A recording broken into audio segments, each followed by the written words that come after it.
When waitress Soraya Damas learns the ruthless millionaire in her section may be the father who abandoned her, long-buried secrets erupt, threatening her family, her heart, and her future. Before we get into the story, comment below where in the world you are watching from today. The late afternoon sun streamed through the windows of Chez Marie, a small upscale bistro nestled in New Orleans' French Quarter. Soraya Damas, 25, wiped down a table with quick, efficient movements. Her dark curls were pulled back in a practical bun, and her green eyes darted occasionally to the clock. 3 more hours until her shift ended. 3 more hours of fake smiles and polite small talk with customers who barely noticed her. "Table 6 needs water," called out Tina, another waitress rushing past with a tray full of drinks. Soraya nodded and grabbed a water pitcher. As she made her way through the dimly lit restaurant, soft jazz played in the background. She loved that about this place. The music always soothed her, even on the hardest days. "Marcus called," Tina whispered as they passed each other again. "Said he needs money for his field trip tomorrow." Soraya sighed. Her half-brother was only 16, living with their aunt since their mother died. She was doing everything she could to help support him. "I'll call him on my break," Soraya replied, forcing a smile. "Thanks, Tina." Just as she finished refilling waters at table 6, the front door swung open. A man in an expensive suit walked in, his presence immediately commanding attention. He was tall, around 50, with salt and pepper hair and cold eyes that surveyed the restaurant like he was inspecting property he might buy. "Julius Langford," Tina breathed, suddenly appearing at Soraya's side. "That's Julius Langford." "Who?" Soraya asked, watching as the maitre d' escorted the man to a table in her section. "Only one of the richest men in New Orleans. Real estate millionaire. Total shark. Good luck with that one." Soraya approached his table with professional poise. "Good evening, sir. Welcome to Chez Marie. Can I start you with something to drink?" Julius Langford looked up at her, and for a brief moment, something flashed across his face. Surprise, perhaps, or shock. Then it was gone, replaced by a cold, appraising stare. "Bourbon. Neat," he said curtly, not bothering to look at the drink menu. "Right away, sir," Soraya replied, turning to leave. "Wait," he called after her. "What's your name?" She turned back, surprised. "Soraya. Soraya Damas." Something in his expression changed again. His hand, resting on the table, seemed to tremble slightly. "Dumas," he repeated. "Any relation to Camille Dumas?" Soraya felt her heart skip a beat. Her mother had been dead for 3 years, but the pain was still fresh. "She was my mother," Soraya answered carefully. "Did you know her?" Julius cleared his throat. "A long time ago. In passing." He waved his hand dismissively. "The bourbon, please." Throughout his meal, Julius kept watching her. Every time she approached his table, he would find something to complain about: the temperature of the food, the lighting, the noise level. Nothing seemed to please him. "I specifically asked for medium rare," he snapped when she brought his steak. "This is practically mooing." "I'm sorry, sir. I'll take it back immediately." As she turned to leave, he added, "And tell that chef if he can't cook a proper steak, he should find another profession." Adrian Cole, the sous chef, rolled his eyes when she relayed the complaint. He was 28, tall, with warm brown eyes and a quiet demeanor that Soraya had always found comforting. "Let me guess," Adrian said, taking the plate from her. "The guy in the $1,000 suit?" "That would be the one," Soraya replied. Adrian's fingers brushed against hers as he took the plate, and she felt that familiar flutter in her stomach. She'd been fighting it for months, this attraction to Adrian. She didn't have time for romance, not with college courses to finish and Marcus to help support. "Don't let him get to you," Adrian said softly. "Some people just need to make others feel small so they can feel big." When she returned with the new steak, Julius barely acknowledged her. He ate in silence, occasionally glancing up at her as she tended to other tables. When it came time for the bill, he handed her a credit card without looking at her. "Your service was mediocre at best," he said as she returned with his receipt. "But I suppose that's to be expected." Soraya bit her tongue. She needed this job too much to talk back to a customer, especially one as wealthy and influential as Julius Langford. "Thank you for dining with us," she said, the practiced words tasting bitter in her mouth. "We hope to see you again soon." Julius stood up, straightening his jacket. "Oh, you will," he said, his voice oddly quiet. "You definitely will." As he walked out, Soraya noticed he'd left a $100 tip on a $200 meal. She frowned, confused by the contradiction. "Told you he was strange," Tina said, passing by. "But hey, can't complain about that tip, right?" Later that night, after her shift ended, Soraya found Adrian waiting for her by the staff exit. "Rough night?" he asked, falling into step beside her as she headed toward the bus stop. "Just the usual," she replied with a tired smile. "Plus one entitled rich guy who seemed to hate everything about me." "Langford," Adrian guessed. "He's been in before. Never in my section, though." They walked in comfortable silence for a moment before Adrian spoke again. "I could give you a ride home, you know. It's late." Soraya hesitated. She liked Adrian, maybe too much. Getting close to someone meant letting them in, and letting them in meant risking them walking out. Just like her father had done before she was even born. "I don't want to be a bother," she said. "You're never a bother, Raya," Adrian replied, using the nickname only he called her. Before she could answer, her phone rang. It was her Aunt Gloria. "Soraya, you need to come home now." Gloria's voice was tense. "Marcus got into a fight at school. They're threatening to suspend him." "I'll be right there," Soraya promised, ending the call. She turned to Adrian. "Rain check on that ride?" "Family emergency." Adrian nodded, concern evident in his eyes. "Of course. Call me if you need anything, okay?" "I will," she lied, already walking away. She never called anyone for help. That was her mother's first lesson. Rely on yourself, because no one else will be there when you really need them. The next morning, Soraya sat at her small kitchen table, nursing a cup of coffee and reviewing her psychology textbook. Her online midterm was due in 3 days, and she'd barely had time to study. A knock at the door interrupted her concentration. She wasn't expecting anyone, especially not at 8 a.m. When she opened the door, she found a delivery man holding a large bouquet of flowers. "Soraya Dumas?" he asked. "That's me. These are for you." He handed her the flowers and a small envelope before heading back to his van. The bouquet was extravagant. Roses, lilies, and orchids arranged in an expensive crystal vase. Soraya opened the envelope with trembling fingers, wondering who would send her such a gift.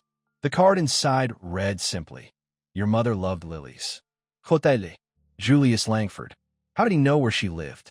And more importantly, how did he know what flowers her mother loved? Soraya placed the bouquet on the table and stared at it, a chill running down her spine. Something wasn't right. She pulled out her phone and did a quick internet search for Julius Langford. Articles and images filled her screen. Julius at charity galas, Julius cutting ribbons at new building developments, Julius with his wife, a tall, elegant blonde woman named Victoria, at social events. He was indeed one of the wealthiest men in New Orleans, with a reputation for being ruthless in business. But nowhere could she find any connection between him and her mother. As she scrolled through the images, one caught her eye, a photo from about 25 years ago showing a much younger Julius receiving some kind of business award. She zoomed in on the background and felt her breath catch. There, partially obscured but unmistakable, was her mother. Young, beautiful Camille Dumas, standing among the event staff, looking directly at Julius with an expression Soraya couldn't quite read. Her phone rang, startling her. It was work. "Soraya? It's March.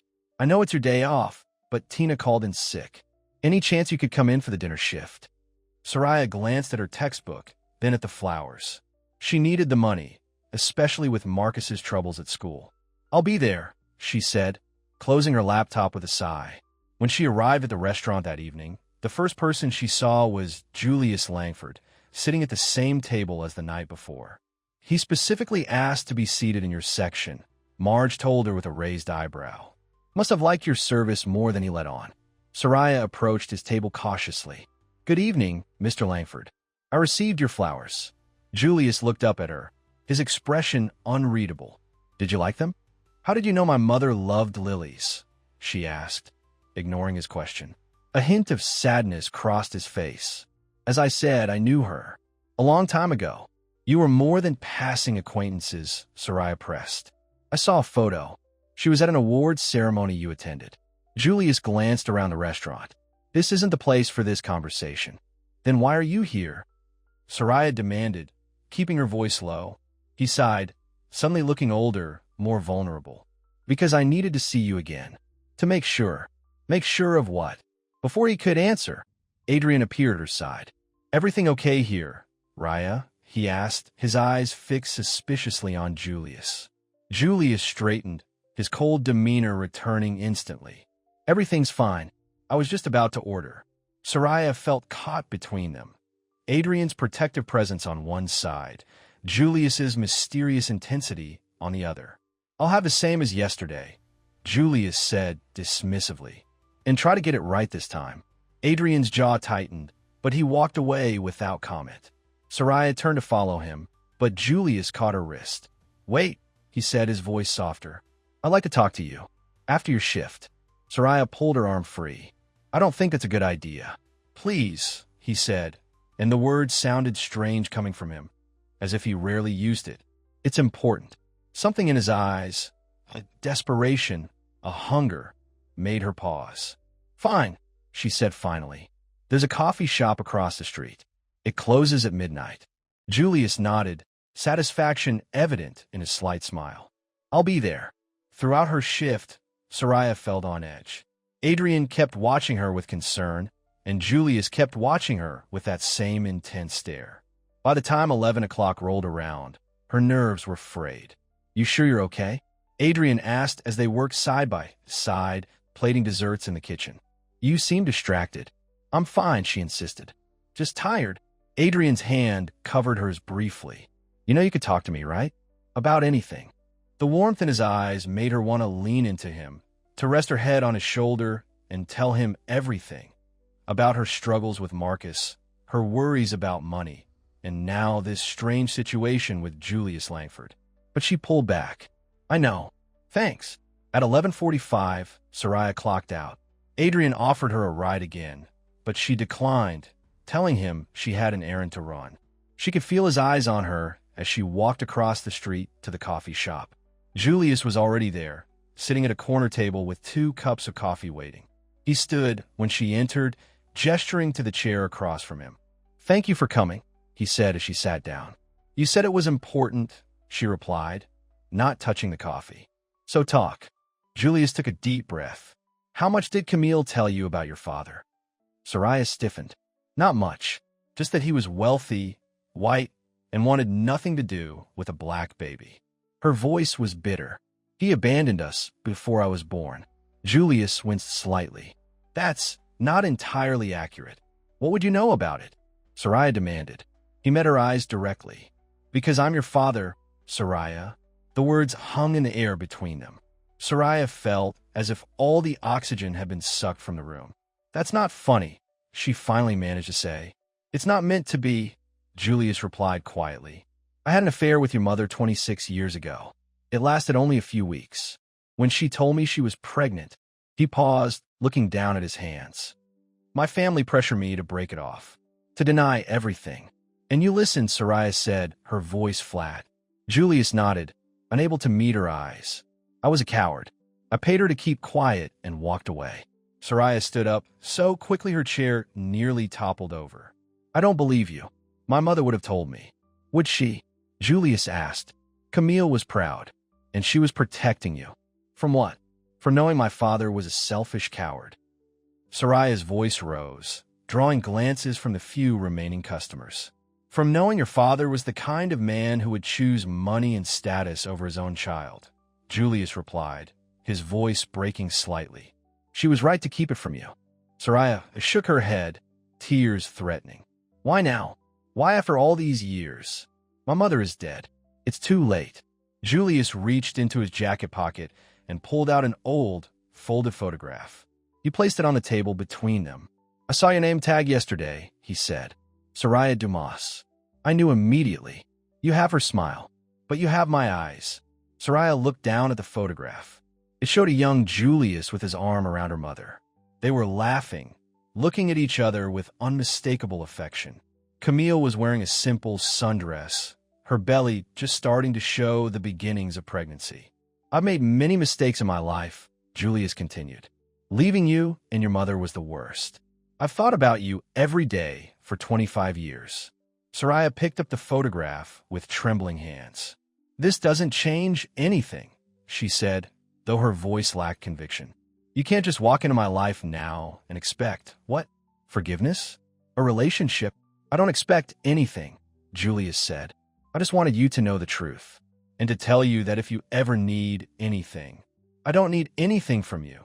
Soraya cut him off, dropping the photo back on the table. "I've managed just fine without you for 25 years. She turned and walked out of the coffee shop, her vision blurred with tears. The cool night air hit her face as she stood on the sidewalk, unsure where to go or what to do with this information that had just shattered her world. A car pulled up beside her, Adrian's old Jeep. He rolled down the window, concern etched on his face. "I had a feeling you might need that ride after all," he said softly. Soraya looked back at the coffee shop, where Julius now stood in the doorway, watching her. For a moment, their eyes met across the distance. Father and daughter, strangers bound by blood and separated by choices made long ago. Then she turned away and got into Adrian's car. "Take me home," she whispered. "Please just take me home." As they drove away, Julius Langford remained standing on the sidewalk, the photograph clutched in his hand, watching his daughter disappear into the night, just as he had done 25 years before. Soraya barely slept that night. She tossed and turned, Julius's words echoing in her mind. "I'm your father." How could it be true? And yet, deep down, she'd always wondered about the mystery man her mother had refused to discuss. When her alarm went off at 7 a.m., she reached for her phone and found 3 missed calls from her Aunt Gloria. She dialed back immediately. "About time," Gloria answered, her voice tight with worry. "Marcus didn't come home last night." Soraya sat up straight. "What? Did you call his friends?" "All of them. No one's seen him since school yesterday. I'm about to call the police." "I'll be right over," Soraya promised, already pulling on jeans and a t-shirt. 20 minutes later, she arrived at her aunt's small house in the 7th Ward. Gloria was pacing the living room, phone in hand. "Any word?" Soraya asked. Gloria shook her head. "Nothing. I'm worried sick, Soraya. With all these suspensions and now this." Soraya put her arm around her aunt's shoulders. Gloria had taken them in after their mother died, working double shifts at the hospital to support them. She didn't deserve this stress. "Let me try calling him again," Soraya said, dialing her brother's number. It went straight to voicemail, just as it had the 6 previous times she'd tried. Just as she was about to hang up, the front door opened. Marcus walked in, his school uniform rumpled, his eyes red. "Marcus!" Gloria rushed to him. "Where have you been?" "We were worried sick." The teenager shrugged off her embrace. "I stayed at Jaden's. My phone died." "Jaden's mom said you weren't there," Gloria countered. "Don't lie to me, young man." Marcus's eyes flicked to Soraya, then back to the floor. "I needed space, okay? Everything's fine." Soraya studied her half-brother. At 16, he was already taller than her, but something in his hunched posture made him look younger, vulnerable. "What's going on, Marcus?" she asked gently. "This isn't like you." He hesitated, then pulled a crumpled paper from his pocket and thrust it at her. "This is what's going on." It was a printout of a gossip website. The headline read, "Langford love child? Waitress claims to be daughter of real estate mogul." Beneath it was a grainy photo of Soraya and Julius sitting in the coffee shop the night before. Soraya felt the blood drain from her face. "What? How? Is it true?" Marcus demanded. "Is Julius Langford your father? Which means he's not mine." Gloria took the paper, her eyes widening as she read. "Soraya, what is this?"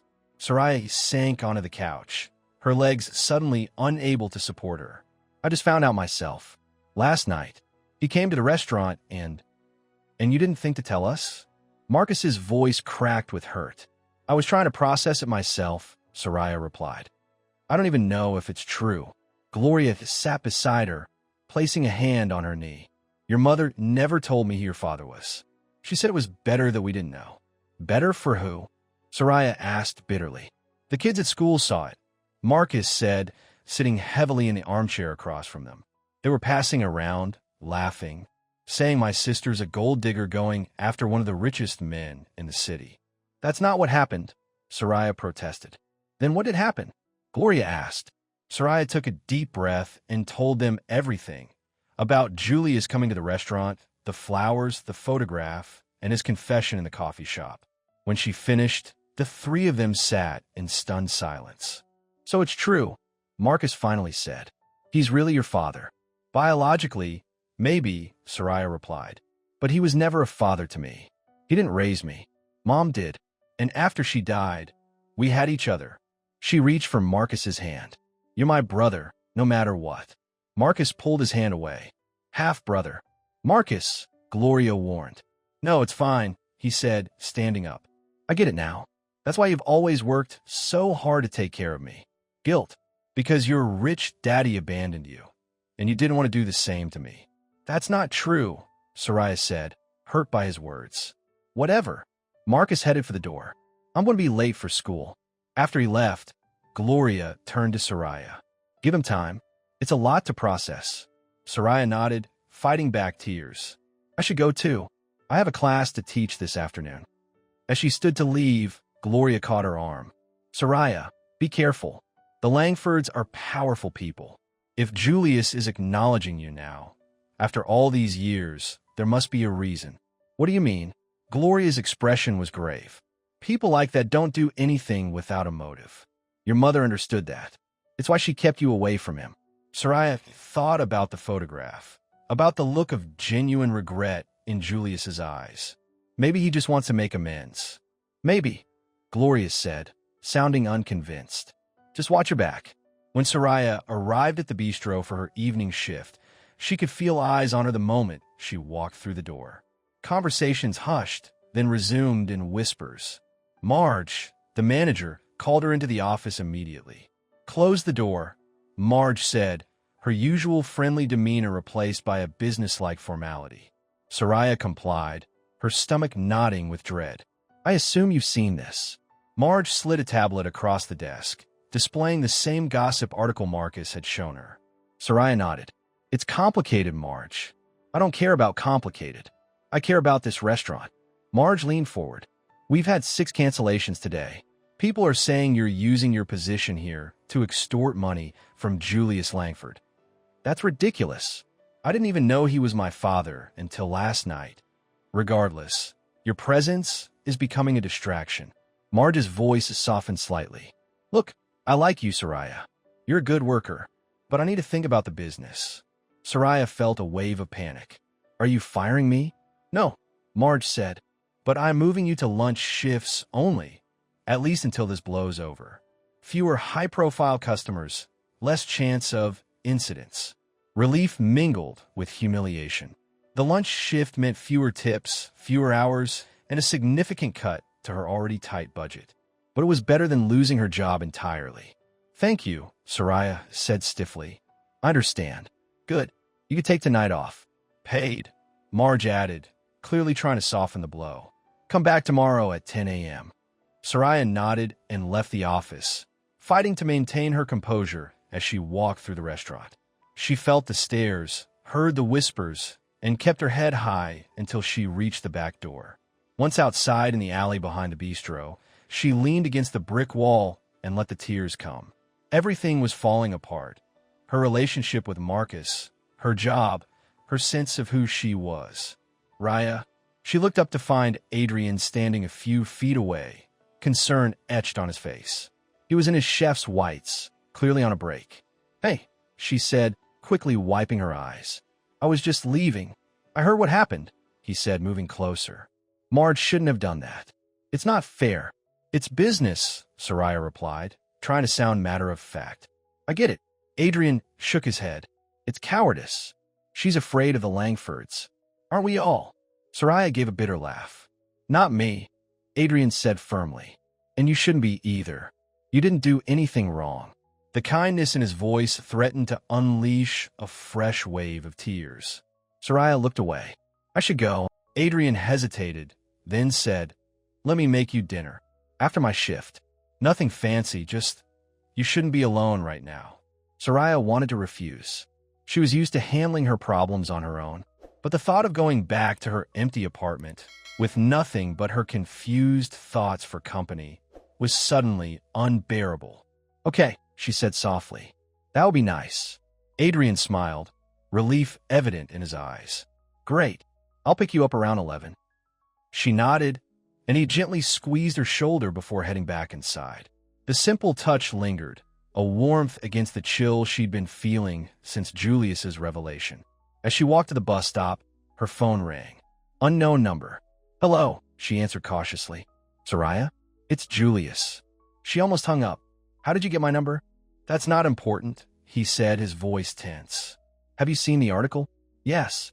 So has my brother, my aunt, and apparently everyone at my job, she replied coldly. Thanks for that. I had nothing to do with it, Julius insisted. Someone must have followed us, taken pictures. I'm having my team look into it. Your team, Soraya repeated. While you're at it, maybe your team can explain to my boss why I've been demoted to lunch shifts. Or tell my 16-year-old brother why kids at school are calling his sister a gold digger. Julius was quiet for a moment.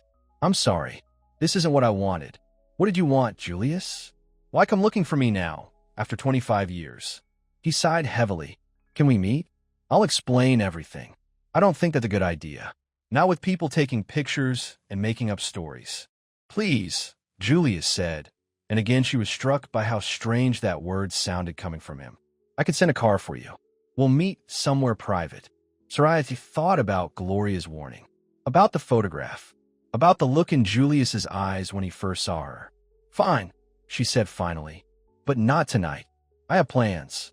There was a pause before Julius replied, Tomorrow, then. I'll send a car to your apartment at noon. How do you know where I live? Soraya asked, though she already knew the answer. Men like Julius Langford could find out anything they wanted. Tomorrow at noon, Julius repeated, ignoring her question. And Soraya? Thank you. After hanging up, Soraya continued toward the bus stop, her mind racing. What could Julius possibly want to tell her that would explain his sudden reappearance in her life? And should she even trust him? The bus arrived, and she found a seat near the back, staring out the window as the city lights blurred past.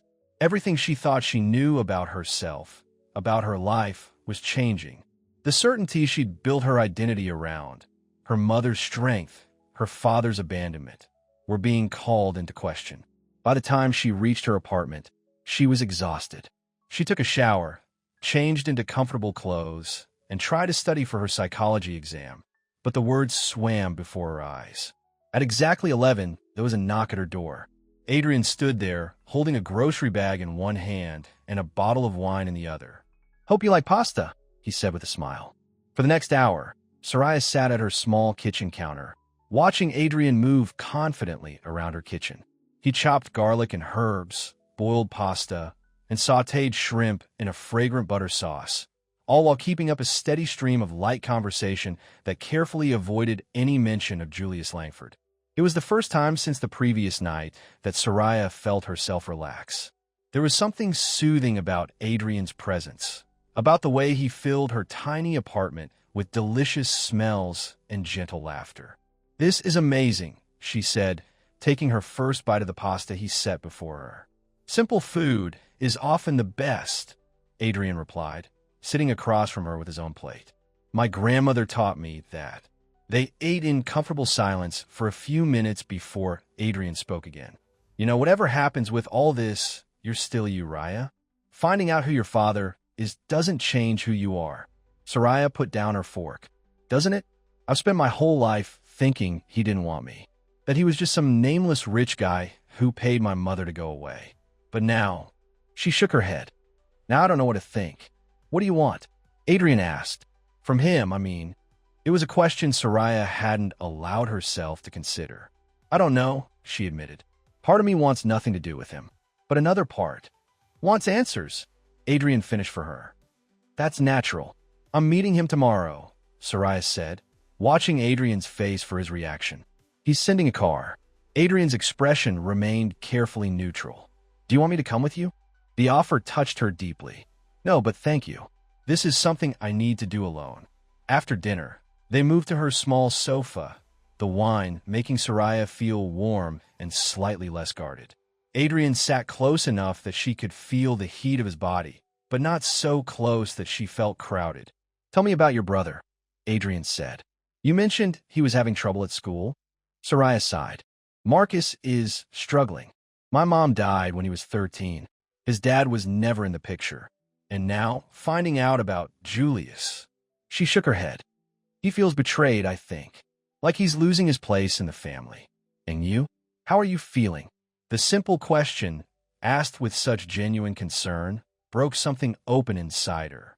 Tears welled in her eyes. "I'm scared," she whispered.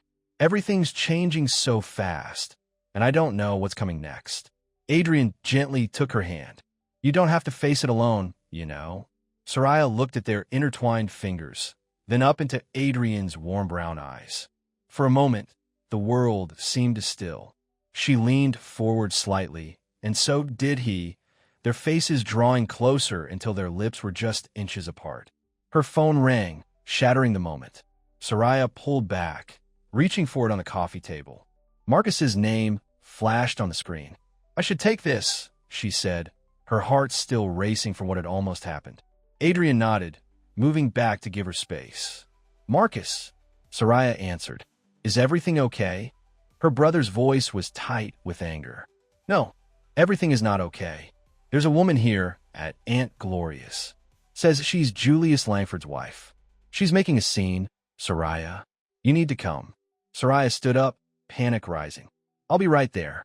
She hung up and turned to Adrian. "I have to go. It's an emergency." "I'll drive you," he said immediately, already reaching for his keys. 15 minutes later, they pulled up in front of Gloria's house. A sleek black Mercedes was parked out front, and even from outside, Soraya could hear raised voices. "Wanting to come in with you?" Adrian asked. Soraya hesitated, then nodded. "Yes, please." They walked to the door together, Adrian's solid presence beside her giving Soraya the courage to enter. Inside, the scene was chaotic. A tall, elegant blonde woman in an expensive suit was standing in the middle of the living room, her face flushed with anger. Gloria stood between her and Marcus, who looked both frightened and defiant. "There she is," the blonde woman said when Soraya entered.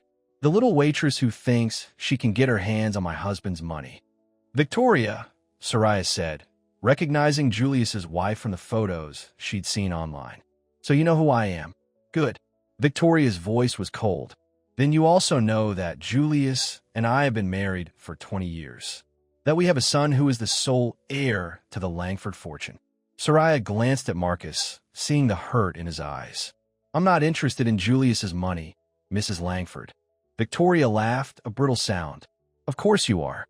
Why else would you suddenly appear, claiming to be his long-lost daughter?" "I didn't claim anything," Soraya replied, trying to keep her voice steady. "Julius came to me. He told me he was my father. And you believe him?" Victoria's eyes narrowed. "How convenient. Just when he's about to close the biggest deal of his career, a young black woman appears claiming to be his secret child. Do you have any idea how this looks?" Adrian stepped forward. "I think you should leave." Victoria's gaze shifted to him, dismissive. "And who are you? Another part of this little scheme?" "I'm a friend," Adrian said firmly. "And you're upsetting everyone. Whatever you have to say to Soraya, you could say tomorrow, when everyone's had a chance to calm down." Victoria seemed taken aback by his calm authority. She looked from Adrian to Soraya, then to Gloria and Marcus. "Fine," she said finally. "But this isn't over. Julius may be having some sort of midlife crisis, feeling guilty about ancient history, but I will not let you destroy our family or our reputation." She turned to leave, then paused at the door. "Stay away from my husband."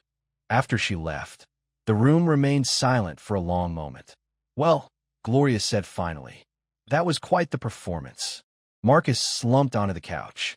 "She just showed up, pounding on the door, demanding to know where you were." Soraya sat beside him, putting her arm around his shoulders. "I'm so sorry you had to deal with that. Is it true?" Marcus asked. "Does Julius have another son?" Soraya nodded. "According to what I read online, his name is Bradley. He's 22. Marcus was quiet for a moment. "So you have a half-brother who isn't me." The hurt in his voice broke Soraya's heart. Marcus, listen to me. You're my brother. Period. No DNA test or sudden revelation is going to change that. He looked at her, his young face struggling with emotions too complex for his years. Promise? Promise, she said firmly. Gloria cleared her throat. It's getting late, and you have school tomorrow, young man. Marcus nodded and stood up. Before heading to his room, he turned to Adrian. Thanks for standing up to her. That was pretty cool. Adrian smiled. No problem. Family looks out for each other, right? After Marcus left, Gloria turned to Soraya. This is getting messy, girl. That woman is not someone you want as an enemy. I didn't ask for any of this, Soraya replied. I know, Gloria said gently, but it's happening anyway. So what are you going to do about it? It was a good question. Soraya looked at Adrian, who was watching her with steady support in his eyes, then back to her aunt. I'm going to meet with Julius tomorrow, she said. Get some answers, then decide. On the drive back to her apartment, Soraya was quiet, processing everything that had happened. Adrian didn't push her talk, just drove steadily through the night streets of New Orleans. When they reached her building, he walked her to her door. Thank you, she said. For dinner. For the ride. For everything. Adrian smiled. Anytime, Raya. I mean that. There was a moment, similar to the one on her couch earlier, where possibility hung in the air between them. But this time, Adrian simply squeezed her hand and stepped back. Call me tomorrow? After you meet with Julius? Soraya nodded. I will. Inside her apartment, Soraya leaned against the closed door, listening to Adrian's footsteps fade down the hallway. Despite the chaos of the evening, she found herself smiling at the memory of his kindness, his steadiness. Her phone buzzed with a text. It was from Julius.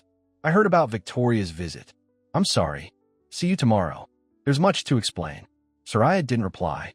Instead, she went to her bedroom and opened the small wooden box where she kept her most precious possessions. From it, she removed a photograph. Her mother, holding a newborn Soraya, her face radiant with love and pride. What should I do, Mom? Soraya whispered to the image. What would you want me to do? As always, there was no answer. But as she traced her finger over her mother's smiling face, Soraya felt a sense of resolve growing within her. Tomorrow, she would meet Julius Langford on her terms.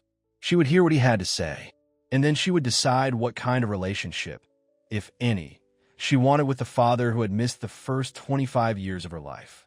Whether he deserved a place in her future remained to be seen. But one thing was certain.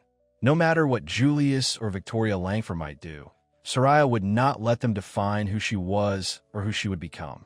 She placed the photo on her nightstand and prepared for bed, knowing that tomorrow would bring challenges she couldn't yet imagine. But for the first time since Julius had walked into the bistro and upended her life, Soraya felt ready to face whatever came next. She wasn't just Camille Damas's daughter or Julius Langford's secret child. She was Soraya Damas, strong, determined, and capable of charting her own course, no matter how stormy the waters ahead might be. At precisely noon the next day, a sleek black car pulled up in front of Soraya's apartment building. The driver, a man in a crisp uniform, stepped out and opened the rear door for her. Miss Dumas, he said politely, Mr. Langford is expecting you. Soraya had spent the morning trying to focus on her online psychology exam, but her mind kept wandering to the upcoming meeting. What did Julius want? Why now, after all these years? She had dressed carefully in her best outfit, black slacks and a deep blue blouse that her mother had always said brought out her eyes. Julius's eyes, apparently. As the car glided through the streets of New Orleans, Soraya stared out the window, rehearsing what she would say. She wouldn't be emotional. She wouldn't let him see how much his absence had affected her life. She would listen, get answers, and leave with her dignity intact. The car turned onto a tree-lined street in the Garden District, where massive historic homes stood behind wrought iron fences. It stopped in front of one of the largest, a stately white mansion with imposing columns and perfectly manicured grounds. We're here, miss, the driver said, opening her door. Soraya stepped out, momentarily overwhelmed by the grandeur of the place. This was where Julius lived. This was the world he had chosen over her and her mother. A uniformed, maid greeted her at the door. "Mr. Langford is waiting in the study. This way, please." Soraya followed the woman through a grand foyer with a crystal chandelier and up a sweeping staircase. The walls were lined with paintings that probably cost more than she made in a year. Family photographs showed Julius, Victoria, and a young man who must be their son, Bradley, smiling in various exotic locations. The maid knocked on a heavy wooden door, then opened it. "Miss Dumas is here, sir." Julius stood behind a massive desk in what appeared to be a home office. Floor-to-ceiling bookshelves lined the walls, and a large window overlooked a garden with a fountain. "Soraya," he said, coming around the desk. "Thank you for coming. Please sit down." She took a seat in one of the leather chairs facing the desk, her back straight, her hands folded in her lap. "Can I offer you something to drink?" Julius asked. "Coffee? Tea?" "I'm fine," Soraya replied. "You said you wanted to explain? So explain." Julius returned to his chair behind the desk, putting the barrier between them again. He looked tired, the lines in his face deeper than they had been at the restaurant. "First, I want to apologize for Victoria's behavior last night. She had no right to go to your aunt's home. Your wife is the least of my concerns right now," Soraya said coolly. Julius nodded. "Fair enough." He took a deep breath. "I met your mother in 1999. I was already successful in real estate, but not yet married. Camille was working as a coordinator for a charity event my company was sponsoring." He paused, a distant look in his eyes. "She was extraordinary. Beautiful, yes, but also brilliant. Funny, unimpressed by my money or status. We began seeing each other secretly. I told myself it was because office relationships were frowned upon, but the truth is, I knew my family wouldn't approve." "Because she was black," Soraya stated flatly. "Yes," Julius admitted. "My father was of a different generation. He controlled the family business then, and he made it clear that certain things weren't acceptable for a Langford. Things like me," Soraya said. Julius winced. "When Camille told me she was pregnant, I panicked. I'd just begun negotiations on a huge development deal. My father threatened to cut me out completely if I created a scandal, as he put it. So you paid her off and disappeared," Soraya finished for him. "It wasn't that simple," Julius protested. "I offered to support you both financially. Camille refused. She said she didn't want anything from me if I wasn't prepared to be a real father." He looked down at his hands. "She was right to reject my offer. It was insulting." Soraya thought of her childhood, the tiny apartment they'd shared, her mother working multiple jobs, the sacrifices they'd both made. "You could have found us. Later, after you were established." "I tried. Once," Julius said quietly. "When you were about 5. I hired a private investigator, located your address. I even drove by, saw you playing outside." His voice grew thick with emotion. "You were wearing a yellow dress. Camille was watching you from the porch." "And," Soraya prompted, fighting to keep her own emotions in check. "And I drove away," Julius admitted. "I told myself you were better off without me complicating your lives. By then, I was married to Victoria. We had Bradley. I convinced myself it was too late." "It was too late," Soraya said, anger rising. "It's still too late. You can't just walk into my life now and expect to play daddy." "I know that," Julius said. "I don't expect anything from you, Soraya. But there's something you need to know." He opened a drawer in his desk and removed a thick folder. "I never stopped thinking about you. Every year on your birthday, I put money into a trust fund. For your education, your future." He slid the folder across the desk to her. Soraya didn't touch it. "I don't want your money," she said. "It's not about the money," Julius replied. "It's about what's right. Why should I have done years ago?" Soraya finally picked up the folder and opened it. Inside were legal documents, bank statements, and a letter. The amounts listed made her eyes widen. There was enough there to pay off her student loans, finish her degree, and still have plenty left over. "Why now?" she asked, closing the folder. "Why come forward after all these years?" Julius was quiet for a moment. "2 reasons. First, my father died 6 months ago. He can no longer control the family or the business." He paused. "Second, and more importantly, I'm sick, seria." Something in his tone made her look up sharply. "Sick? Cancer," he said simply. "Pancreatic.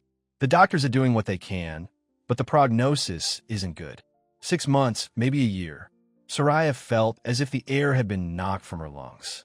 It was exactly how her mother had died. Pancreatic cancer, swift and merciless. "I'm sorry," she said automatically. "Don't be," Julius replied. "I've had a good life. Better than I deserved, in many ways." He leaned forward. "But I couldn't die knowing I'd never made things right with you. That I'd never even tried." Before Soraya could respond, the study door opened. Victoria Langford stood there, elegant in a cream-colored suit, her expression cold.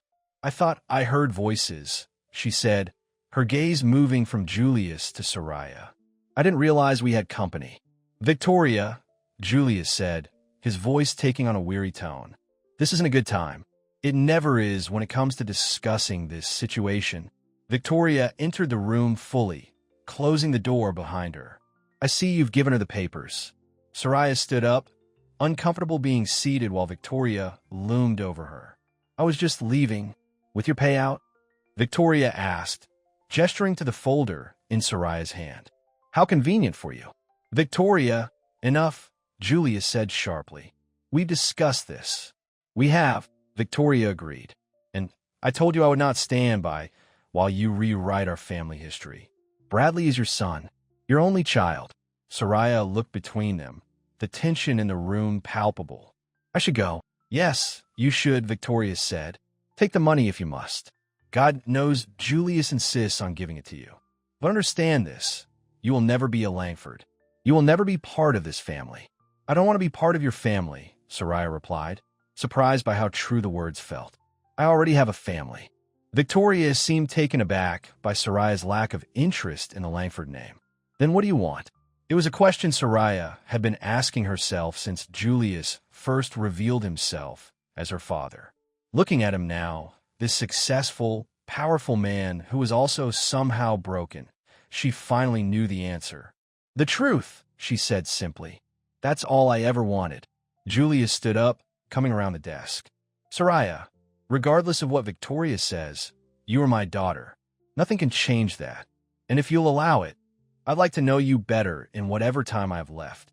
Victoria made a sound of disgust. "This is emotional blackmail, Julius. Using your diagnosis to manipulate her and me." "It's not manipulation to want to know my child," Julius countered. He turned back to Soraya. "I'm not asking you to forgive me. I'm not even asking you to like me. Just give me a chance to be in your life in whatever way you're comfortable with." Soraya looked at the folder in her hands, then at Victoria's angry face, and finally at Julius, her father, waiting for her answer with an expression of hope and fear that made him look suddenly vulnerable. "I need time to think," she said finally. "This is a lot." Julius nodded. "Of course. Take all the time you need." He reached into his pocket and handed her a business card. "My personal number. Call me when you're ready to talk again." Soraya took the card and put it in her purse along with the folder. "I should go. The car will take you wherever you'd like," Julius said. As Soraya walked to the door, Victoria spoke again, her voice quieter but no less intense. "He'll only disappoint you. It's what he does."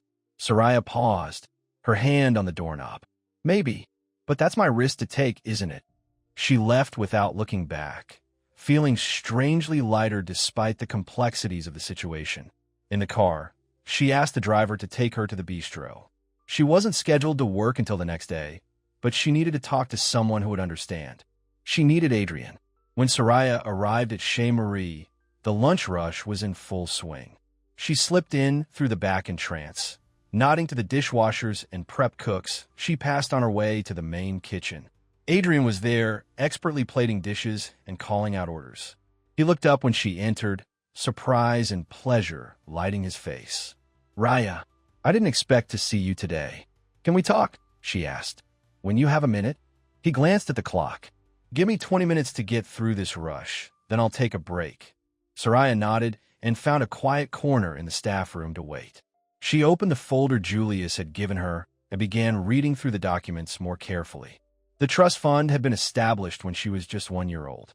Every year on her birthday, Julius had deposited money into it. By now, it had grown to over $2 million. There was also a letter dated just a week ago.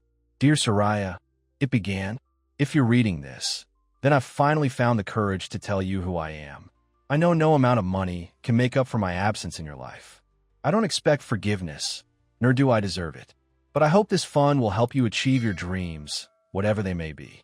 Your mother was the strongest, most principled person I've ever known. From what little I've seen, you are very much her daughter. I am proud of you, though I have no right to be. Yours, Julius Langford. Soraya was still staring at the letter when Adrian entered the staff room, wiping his hands on a towel. "So, how did it go?" he asked, sitting beside her. She handed him the letter without a word. He read it quickly, his eyebrows rising. $2 million, he said when he finished. "That's substantial." "It doesn't change anything," Soraya said. He still wasn't there when it mattered. Adrian returned the letter to her.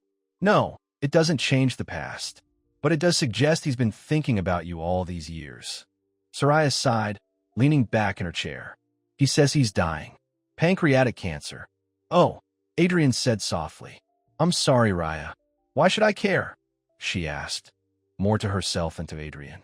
"He's a stranger to me." "But he's not." "Not really," Adrian replied gently. "He's your father. It's natural to have complicated feelings about him, especially now." Soraya looked at Adrian, grateful for his understanding. "There's something else. His wife, Victoria, she hates me. She sees me as a threat to her family." "Are you?" Adrian asked, his tone curious rather than accusatory. "No," Soraya said firmly. "I don't want to be a Langford. I don't want their lifestyle or their drama." "What do you want?" It was the same question Victoria had asked, but coming from Adrian, it felt different, sincere, caring. "I want..." Soraya hesitated. "I want to finish my degree. I want to help Marcus get through high school and into college. I want..." She looked at Adrian, really looked at him, seeing the warmth in his eyes, the patient way he listened to her. "I want to stop being afraid of letting people in." Adrian's hand found hers, his fingers intertwining with her own. "That sounds like a good start." For a moment, they sat in comfortable silence, their linked hands a bridge between them. Then the kitchen door swung open, and Marge stuck her head in. "Adrian, we need you." She stopped when she saw Soraya. "Oh, I didn't realize you were here today."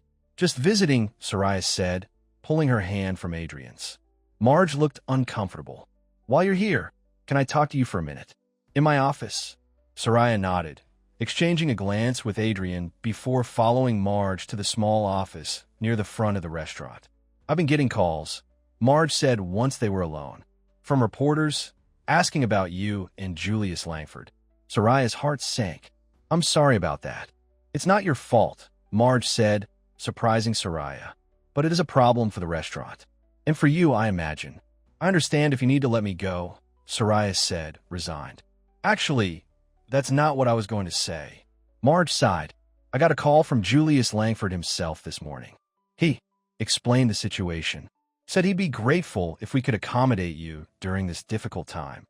Soraya felt a flash of anger. "He has no right to interfere in my job." "That's what I told him," Marge replied, a hint of a smile on her face. "But then he made an interesting offer. He wants to book the entire restaurant for a private event next week, at triple our usual rate." "What kind of event?"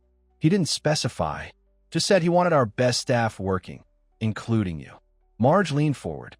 "Look, Soraya, I don't know what's going on between you and the Langfords, and frankly, it's none of my business. But this event could keep us in the black for months. I'd like you to be there." Soraya was torn. On one hand, it felt like another attempt by Julius to control the situation. On the other hand, refusing would only hurt Chez Marie and the staff who depended on it. "What about my regular shifts?" she asked. "Back to normal," Marge said. "Evening section, like before. The publicity has actually increased our bookings. People hoping to see some drama, I guess." She made a face. "Not very tasteful, but pays the bills." "All right," Soraya agreed. "I'll be there for the event." "Good." Marge hesitated, then added, "And Soraya, whatever's happening with you and the Langfords, just be careful, okay? People like that play by different rules than the rest of us." After leaving Marge's office, Soraya found Adrian waiting for her near the back door. "Everything okay?" he asked. She told him about Julius's event and Marge's warning. Do you think he's trying to buy your forgiveness? Adrian asked. Maybe, Soraya admitted. Or maybe he's just trying to make things easier for me, in his own misguided way. Adrian checked his watch. I have to get back to work, but I'm off at 8 tonight. Want to grab dinner? Talk more about all this? Soraya smiled, feeling a warmth spread through her at his invitation. I'd like that.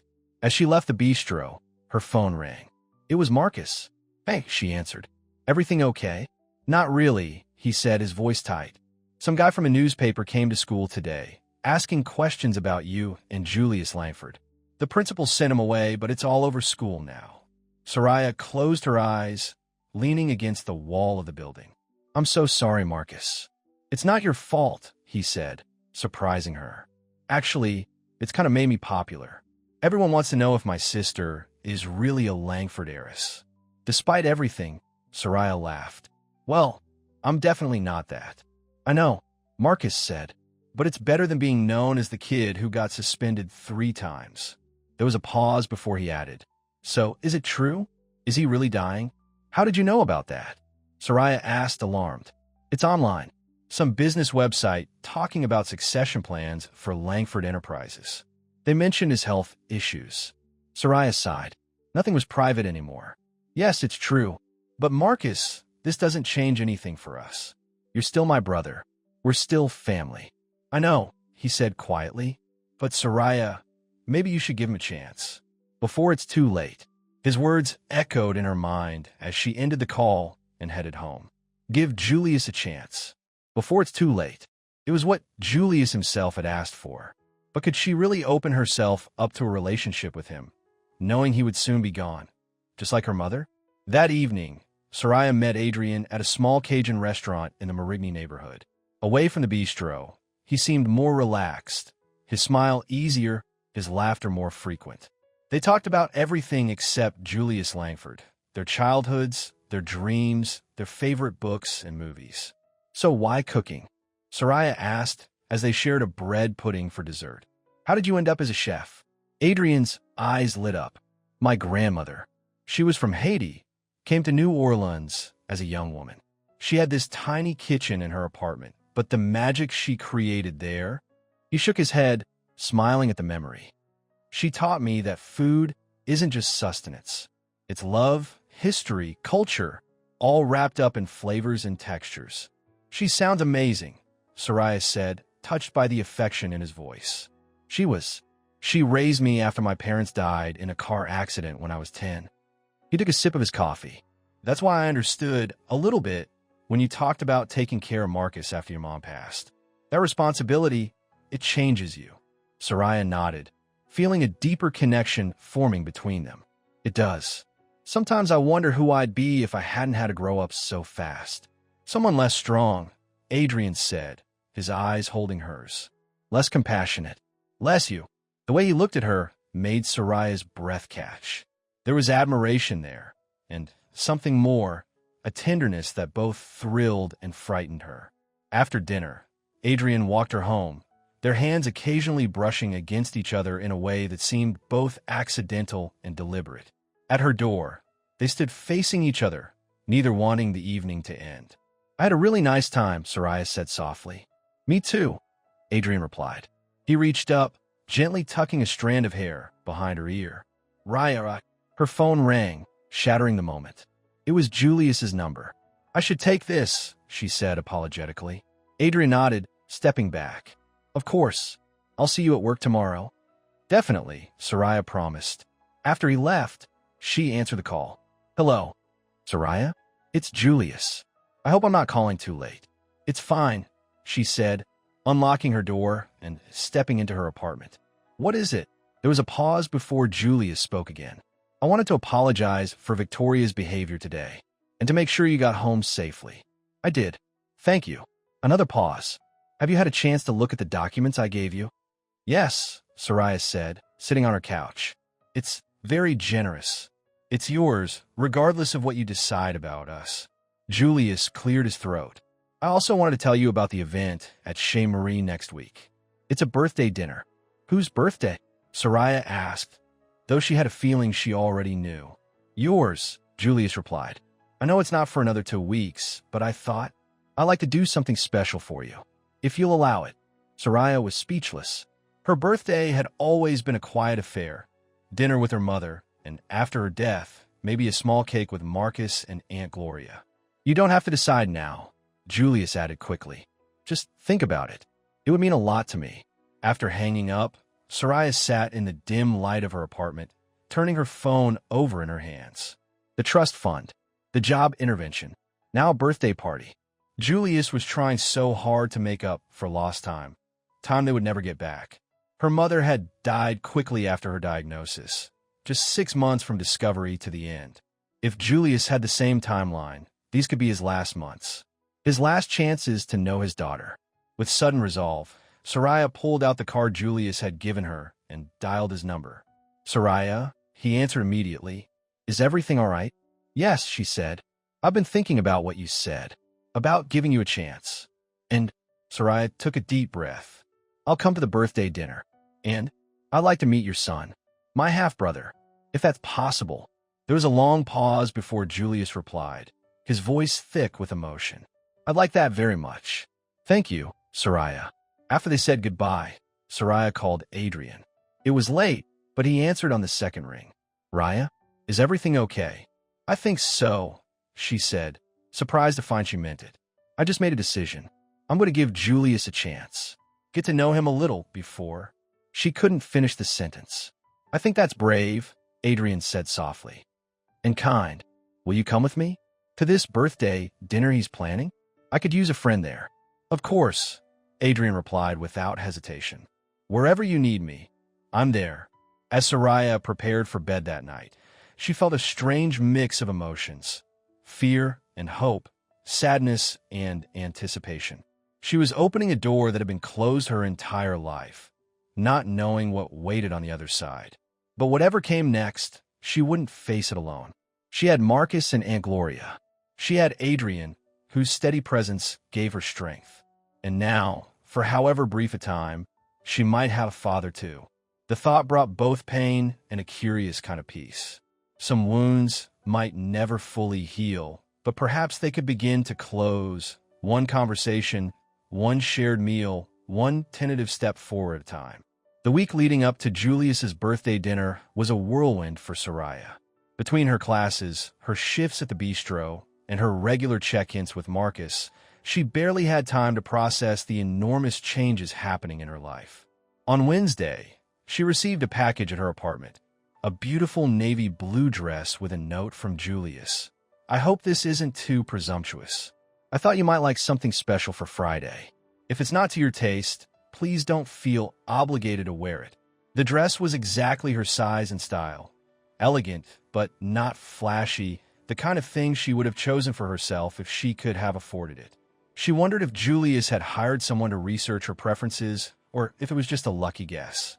On Thursday night, she called Adrian in a moment of panic. "I don't know if I can do this," she said when he answered. "Meeting all these people, playing the role of Julius's long-lost daughter. It's not me, Adrian." "Then don't play a role," Adrian replied, his voice calm and reassuring. "Just be you. That's more than enough." His confidence in her helped settle her nerves. "Will you pick me up tomorrow? I'd rather not arrive alone." "Of course," Adrian promised. "I'll be there at 6. When Friday evening arrived, Soraya stood in front of her mirror, hardly recognizing herself in the blue dress, with her hair swept up and the small pearl earrings that had belonged to her mother, the only real jewelry Camille had owned. There was a knock at her door at exactly 6 o'clock. When she opened it, Adrian stood there in a well-fitted suit, his usual chef's whites replaced by a crisp white shirt and dark tie. He stared at her for a moment, seeming momentarily at a loss for words. "Wow," he finally said. "You look incredible." Soraya felt a blush warming her cheeks. "So do you. I don't think I've ever seen you in a suit before." "Special occasion," Adrian said with a smile, offering her his arm. "Shall we?" The drive to Chez Marie was quiet, both of them lost in their own thoughts. As they approached the bistro, Soraya could see that the entire front was lit up with tiny white lights, giving it a magical glow against the evening sky. "I think this might be a bigger deal than I expected," she murmured as Adrian parked.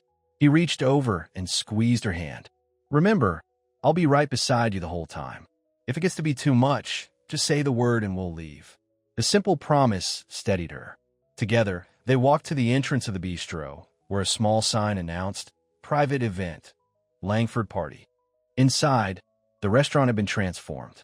The usual tables had been rearranged to create one long table down the center, elegantly set with crystal and silver. Soft jazz played from hidden speakers, and arrangements of lilies, her mother's favorite, adorned every surface. Julius approached as soon as they entered, looking distinguished in a dark suit. His face lit up when he saw Soraya. "You came," he said, as if he'd been afraid she might change her mind. "And you're wearing the dress. It suits you perfectly." "Thank you," Soraya replied, "for the dress and for all of this." She gestured to the beautifully decorated space. "You remember Adrian?" she added, placing her hand on Adrian's arm. Julius extended his hand. "Of course. Thank you for coming, Adrian. It means a lot to Soraya to have you here." Adrian shook Julius's hand firmly. "I wouldn't miss it." As they moved further into the restaurant, Soraya spotted familiar faces. Aunt Gloria and Marcus were already seated, looking slightly uncomfortable but dressed in their best clothes. Marge and several of the bistro staff were there too, including Tina, who gave Soraya an encouraging thumbs up. And then there were the people she didn't know, well-dressed men and women who must be Julius's friends and business associates. They watched her with undisguised curiosity as Julius led her around, making introductions. "This is my daughter, Soraya," he said each time, the pride in his voice unmistakable. Some responded with genuine warmth, others with barely concealed surprise or skepticism. Soraya maintained her composure through it all, grateful for Adrian's steady presence beside her. Victoria was notably absent, a fact that both relieved and troubled Soraya. But as Julius was introducing her to an older couple who had apparently known him for decades, a young man approached, tall, with Julius's build and features, but closer to Soraya's age. "So you're the secret sister," he said, his tone difficult to read. "I'm Bradley, the not-so-secret brother." Soraya felt Adrian tense beside her, but she placed a calming hand on his arm. "It's nice to meet you, Bradley. I've been looking forward to it." Bradley raised an eyebrow, looking so much like Julius in that moment that it was startling. "Have you?" Most people would be nervous meeting the person whose inheritance they're threatening to split. "Bradley," Julius said sharply. "That's enough." "It's all right," Soraya said, meeting Bradley's gaze directly. "I understand why you might be suspicious of me, but I'm not interested in your inheritance or your family name. I just wanted to know the truth about where I came from." Bradley studied her for a moment, then gave a short nod. "Fair enough. Though if you're not interested in the Langford fortune, you might be the first person I've ever met who isn't." Before Soraya could respond, the main doors of the bistro opened again, and Victoria Langford swept in.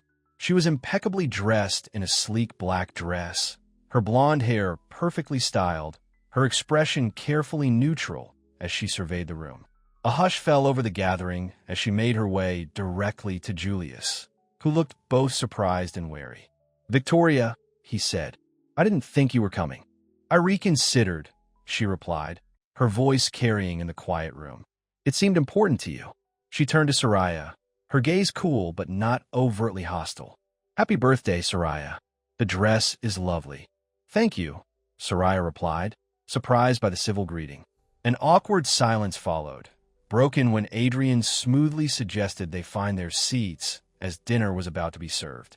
The seating arrangement placed Soraya at one end of the long table with Julius at the other.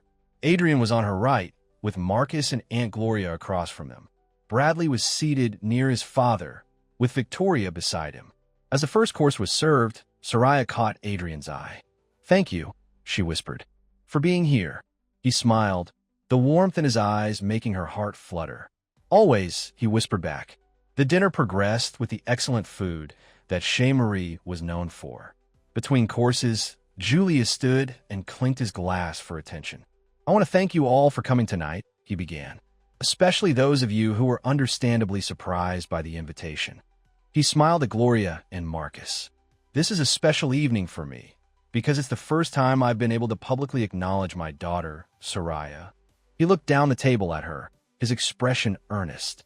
"Many of you have asked me about the rumors in the press. Yes, they're true. Soraya is my daughter from a relationship I had many years ago with a remarkable woman named Camille Dumas." Whispers circulated around the table, but Julius continued. "I made many mistakes in my life, but none greater than failing to be a father to Soraya. I can't change the past, but I hope that by celebrating her birthday tonight, I can begin to make amends for lost time." He raised his glass. "To Soraya, on your 26th birthday. I've missed the first 25, but I'm grateful for the chance to know you now." Everyone raised their glasses, even Victoria, though her expression remained guarded. Soraya felt tears threatening and blinked them back, touched despite herself by Julius's words. As the meal continued, she found herself deep in conversation with an older woman seated near her, Eleanor Fontaine, who had apparently been Julius's mentor in the real estate business. "He's a different man since finding you," Eleanor told her quietly. "More at peace, somehow, and since the diagnosis." She shook her head. "It's given him perspective." "How bad is it?" Soraya asked. "His illness, I mean. He doesn't talk about it much." Eleanor's expression grew somber. "Bad enough.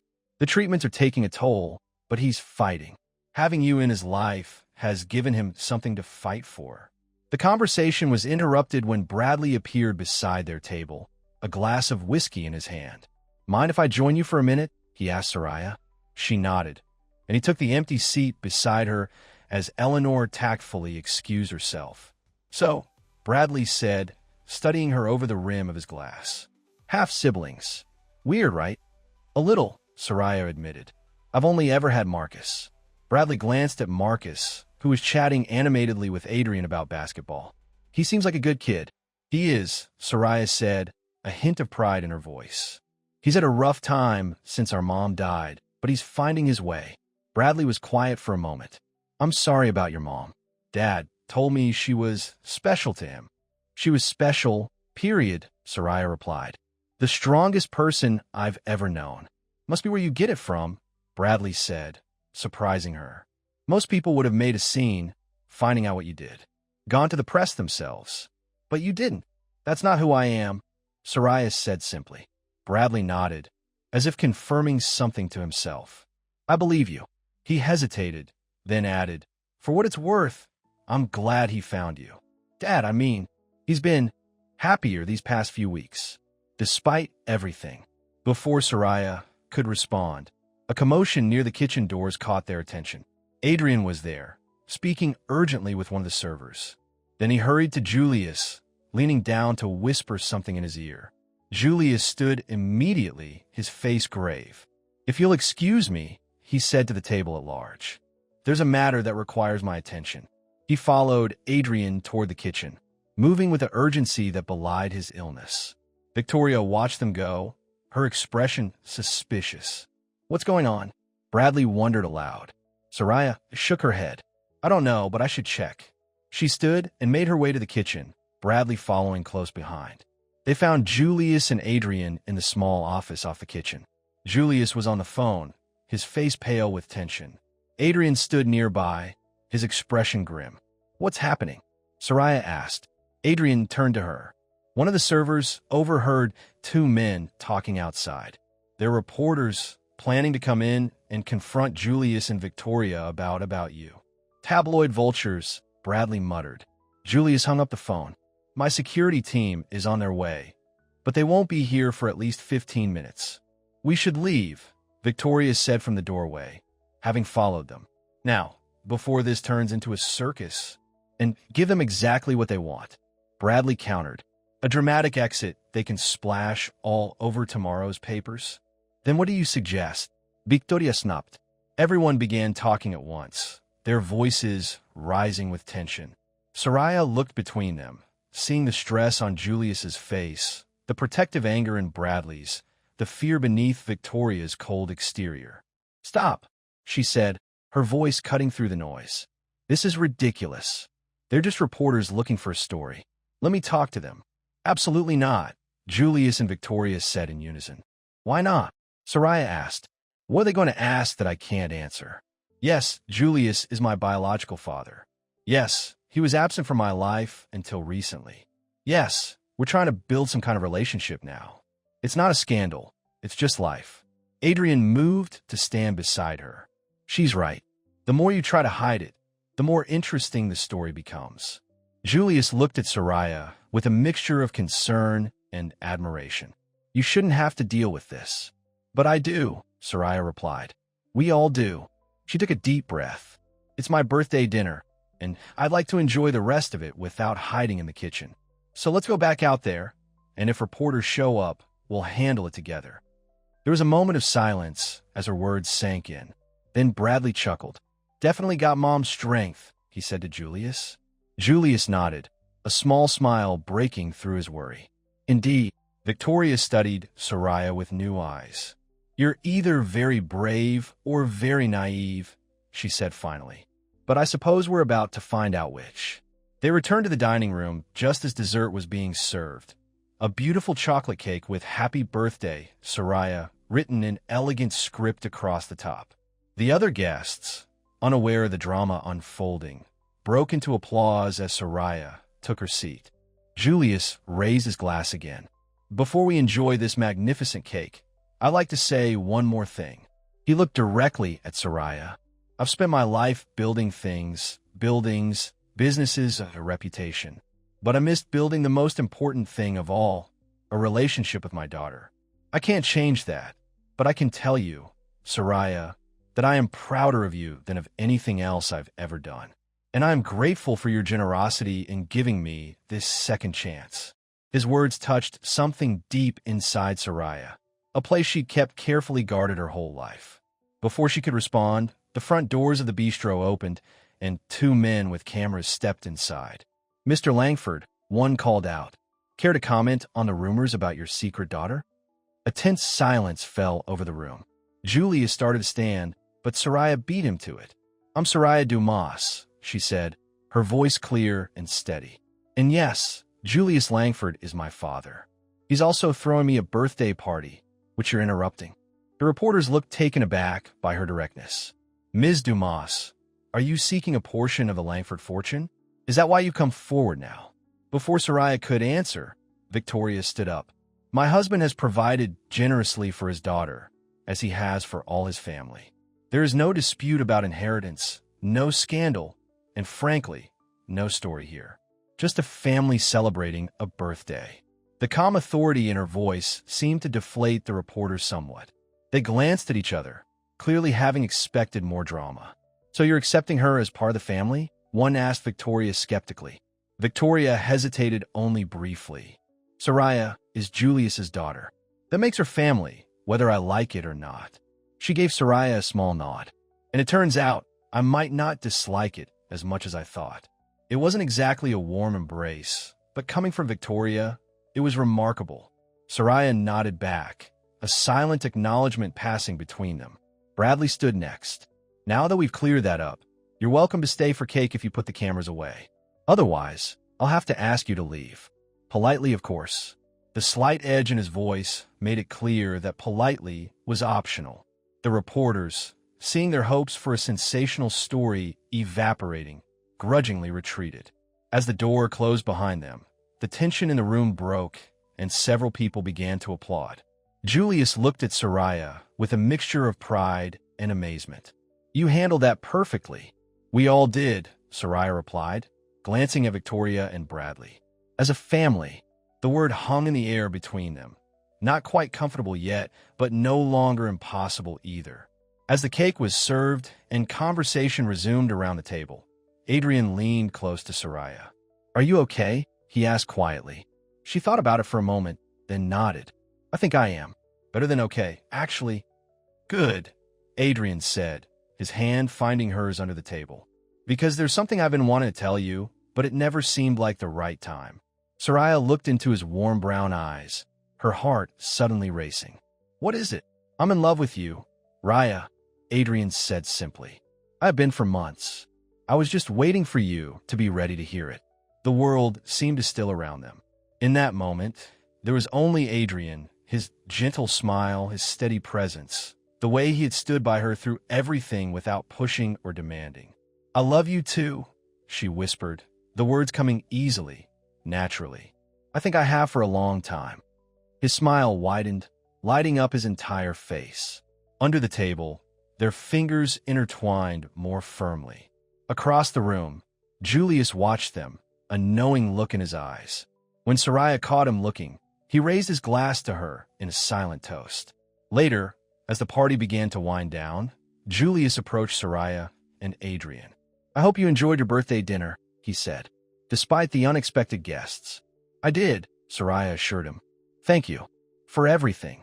Julius nodded, then looked between her and Adrian.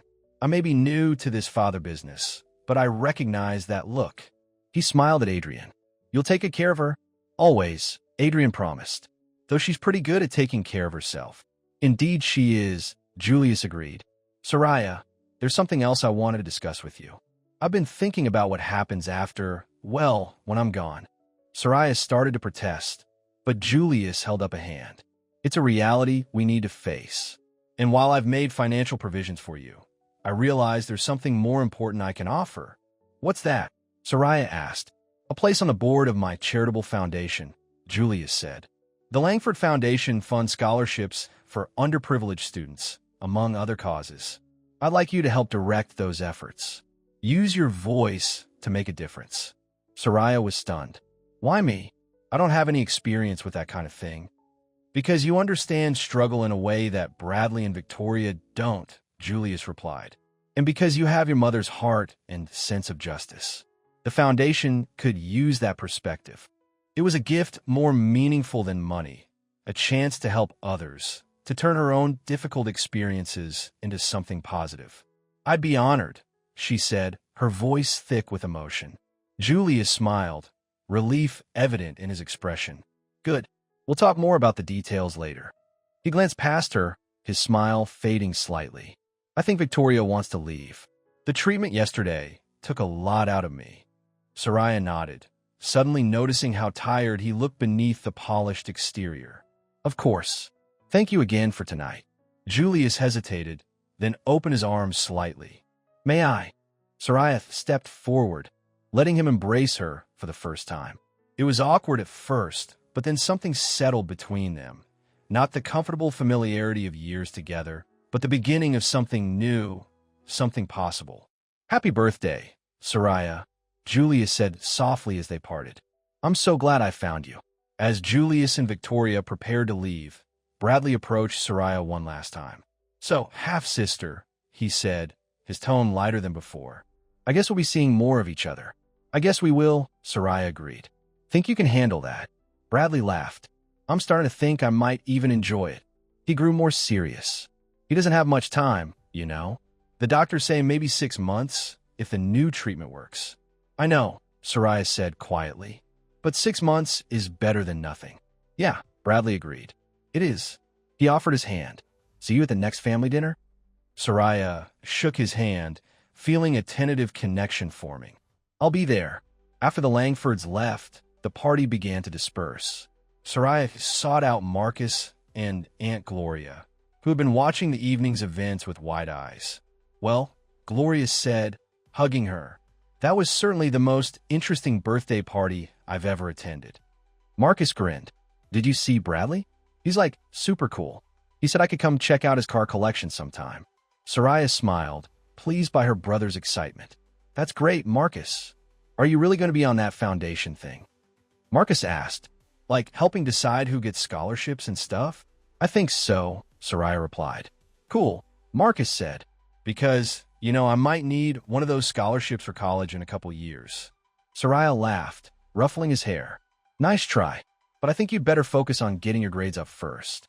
As Gloria and Marcus said their goodbyes, Adrian appeared at Soraya's side. "Need a ride home?" he asked. "Yes, please," she replied, suddenly exhausted from the emotional evening. Outside, the night was warm and clear, stars visible despite the city lights. They walked to Adrian's car in comfortable silence, their hands linked. "So," Adrian said as they drove through the quiet streets, "that was quite a night."